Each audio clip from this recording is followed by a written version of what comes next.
hablar acerca de los nombres de Dios, pero uno en particular. Voy a poner mi presentación, que es Yahvé.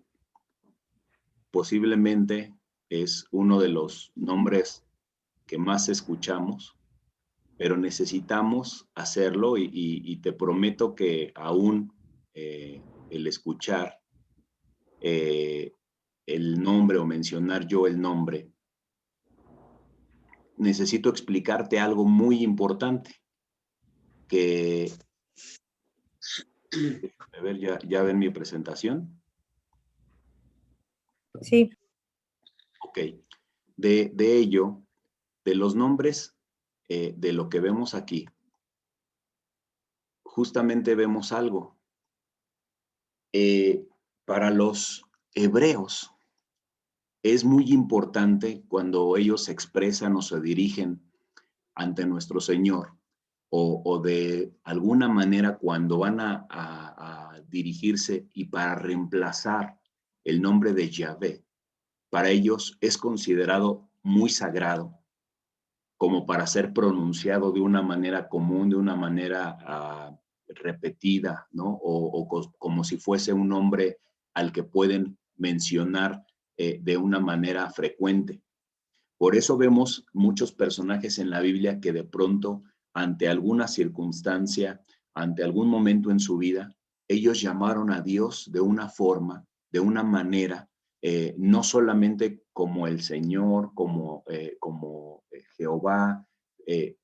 Yahvé es considerado uno de los nombres más importantes, pero que, como yo te decía, no se atrevían a mencionarlo porque Yahvé, por mencionarlo de una forma así, es o el nombre santo, el nombre poderoso, y infunde tanto poder, infunde tanta devoción, que básicamente es como el mencionarlo es, y al referirnos al Señor es de una manera de mucha, pero de mucha reverencia, ¿no? Entonces, cuando escuchas el nombre de Dios como tal, Yahvé, si hablamos así, para un hebreo, no es tan común, no es de que todo el tiempo y todos los días esté siendo mencionado, sino que cada quien tiene en la mente y en el corazón un nombre de Dios de una manera distinta. El Elohe, Israel, es el nombre siguiente que vamos a ver esta noche y es Dios, el Dios de Israel. ¿Por qué era importante hacer esta distinción? ¿Por qué el pueblo de Israel, por qué los hebreos mencionaban Elohe, Israel, como lo ves aquí en la presentación? Porque para ellos el Señor era muy importante nombrarlo y representarlo, distinguirlo del resto de los dioses falsos que las comunidades y los pueblos se iban generando. Ellos decían así, el Elohe, Israel, porque era la manera en la que ellos cuando se referían a Dios y cuando estaban hablando con otras personas, ellos querían hacer un énfasis muy particular y hacer una diferencia entre, existían los dioses paganos, existían los dioses que las diferentes culturas iban creando, adoraban, veneraban, pero el pueblo hebreo decía, no, queremos hacer una diferencia muy radical. ¿Quién es Dios? El Dios de Israel. Y vemos un ejemplo aquí en el Éxodo capítulo 5, versículo 1. Dice, después del encuentro con los líderes de Israel, Moisés y Aarón fueron a hablar con el faraón y le dijeron, esto dice el Señor, Dios de Israel. Deja salir a mi pueblo para que celebre un festival en mi honor en el desierto. Así, replicó el faraón, ¿y quién es ese Señor? ¿Por qué tendría que escucharlo y dejar ir a Israel? Yo no conozco a ese tal Señor y no dejaré que Israel se vaya. Fíjate, en este diálogo nos damos cuenta de cómo cuando Moisés y Aarón están refiriéndose del Señor, de Dios, esto dice Dios de Israel. Cuando ellos estaban hablando a un desconocido, a un no creyente, a alguien que no era obviamente del pueblo hebreo, ellos hacían una diferencia muy especial y decían, esto dice con toda la seguridad y con toda la convicción, Dios de Israel te manda una orden, deja salir a mi pueblo. Y el hombre, el faraón pagano, no teniendo fe ni teniendo devoción, todavía dice, ¿no? ¿Y quién es? Nos damos cuenta de que justamente el Dios de Israel, Moisés, Aarón, hablaban de él o se referían de él con todo el respeto y toda la devoción, como diciendo, es nuestro Dios, es el Dios que va a guiar al pueblo de Israel y conocemos mucho la historia. Si no has leído todo el libro de Éxodo, te animo a que lo leas y que te des cuenta de lo que el faraón tuvo que pasar cuando desafió al Dios de Israel. Cuando lo desafió, cuando no hizo caso, todo lo que vino encima del pueblo egipcio, justamente por esta forma en la que podemos darnos cuenta aquí, el Señor, Dios de Israel, él decía, es muy importante para cada uno de nosotros el poder hacer una referencia de a quién estamos, de parte de quién estamos hablando, quién te está dando el mensaje, quién te está diciendo, para distinguirlo de los dioses que incluso los egipcios podían tener. Ellos decían, estamos dándote una indicación de parte del Dios de Israel. Y luego el Salmo 106, versículo 47 al 48 dice, oh Señor nuestro Dios, sálvanos. Vuelve a reunirnos de entre las naciones para que podamos agradecer a tu santo nombre, alegrarnos y alabarte. Alaben al Señor, Dios de Israel, quien vive desde siempre y para siempre. Que todo el pueblo diga, amén. Alabado sea el Señor. Obviamente todo el contexto, no hablaría yo en este momento del contexto de todo lo que estaban viviendo en el Salmo 106, como lo vemos aquí, sino específicamente, como decía, alaben al Señor, Dios de Israel. Es como decir, alaben el Eloé Israel. Alaben a Eloé Israel. Es una manera en la que ellos decían, no decían alaben a Jehová o alaben a Yahvé, alaben a Elohim, alaben al Dios de Israel y ellos se esforzaban y ahora cada vez que veas los diferentes nombres, cuando veas aquí el Dios de la fuerza, cuando veas el Dios creador del universo, que es lo que vamos a ver a continuación, tú empiezas a darte cuenta de la manera en cómo empiezas a conocer a Dios de una manera diferente. Ya no solamente diciendo Dios, como en nuestra cultura normalmente lo hacemos, sino dándonos cuenta qué importante era para Israel, para el pueblo hebreo decir, alaben al Señor. ¿Por qué? Porque ellos decían, nosotros tenemos a nuestro Dios.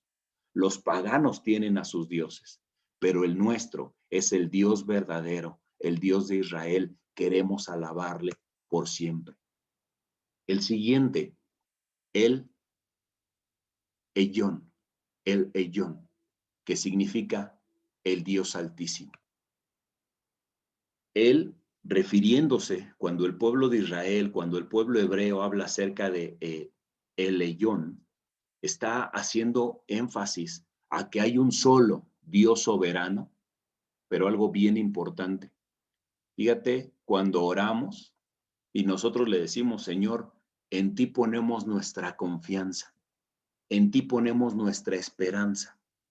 Estamos diciéndole, tú eres el Dios Altísimo.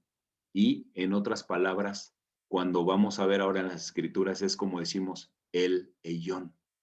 Es decir, le estamos diciendo a ti, Señor, tú eres el Dios de nuestra confianza, eres el Señor de nuestra seguridad. Dice el Salmo 78, versículo 35. Entonces recordaron que Dios era su roca, el Ellón, que el Dios Altísimo era su Redentor.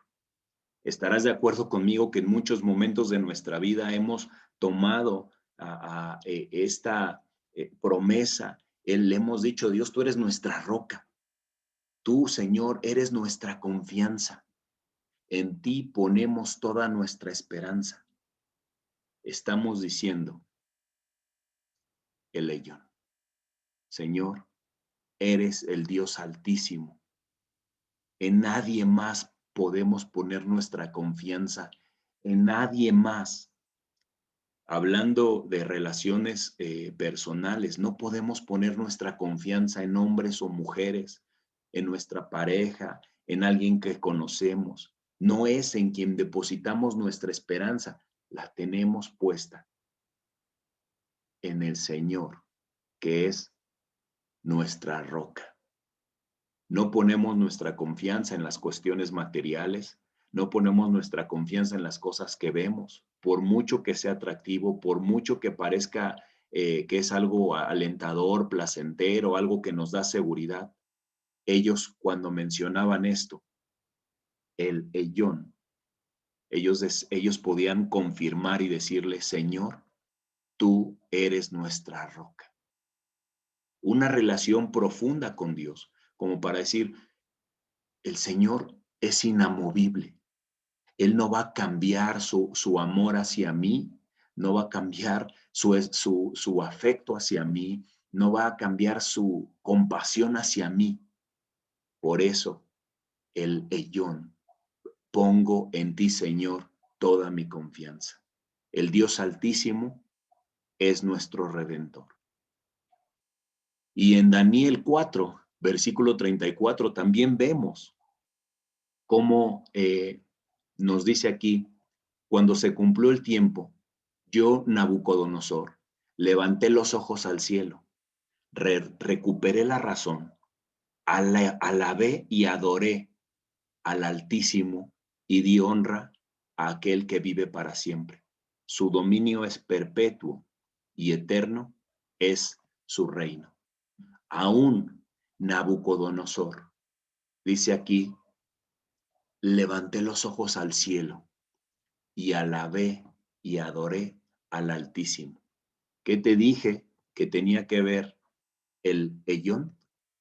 El Dios Altísimo, el Dios soberano. Cuando vemos en la Biblia, hermanos, que se refieren a el Dios Altísimo, el Dios soberano, nuestra roca, nuestra confianza, nuestra fortaleza, entonces estamos viendo que la gente se está refiriendo al nombre de Dios, el Ellón.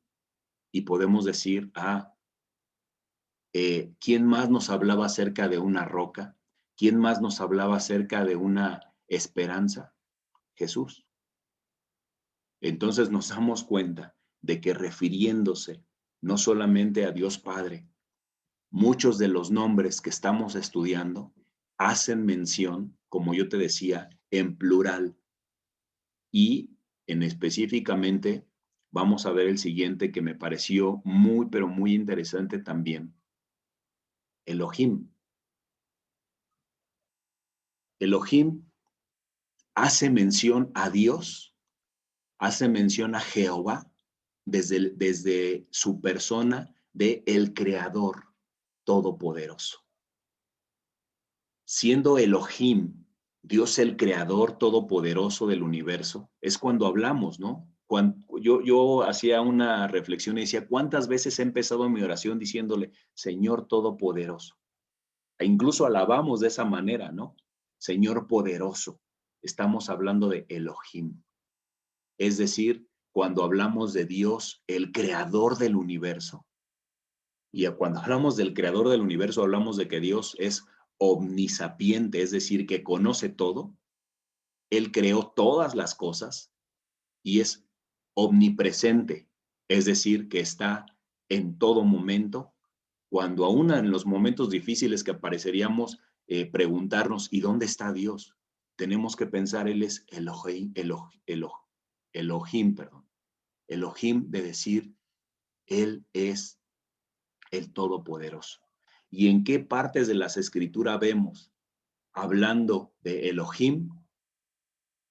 No puede faltar obviamente el Génesis, cuando vemos en Génesis 1, capítulo 1, cuando dice en el principio, Dios creó los cielos y la tierra, es decir, ¿por qué se me traba tanto? Elohim, Dios creó los cielos, la tierra. La tierra no tenía forma y estaba vacía, y la oscuridad cubría las aguas profundas. Y fíjate, y el Espíritu de Dios se movía en el aire sobre la superficie de las aguas. Ojo, está hablando de el Creador, está hablando de no existía nada, entonces estamos recordando Elohim. Cuando hablamos de el nombre de Dios, creando el universo, estamos hablando de este nombre de nuestro Señor. Y después dice, entonces Dios dijo, que haya luz, y hubo luz. Hablamos del nombre, de la grandeza y del poderío de nuestro Señor, creando algo que no existía. Y otra vez, hablamos de un nombre, del nombre de nuestro Señor, del nombre de Jehová, en plural. ¿Por qué? Porque Elohim también se habla acerca de la Trinidad. Dice el versículo 26. Entonces, Dios dijo, hagamos a los seres humanos a nuestra imagen. Lo hemos hablado en otras clases acerca de hagamos. ¿Quién estaba presente? Dios Padre, Dios Hijo. Y veíamos en el versículo anterior, ¿quién dice aquí? Y el Espíritu de Dios. Es decir, Elohim nos habla de la presencia, de la grandeza de nuestro Dios, pero mencionando a las tres personas. Hagamos.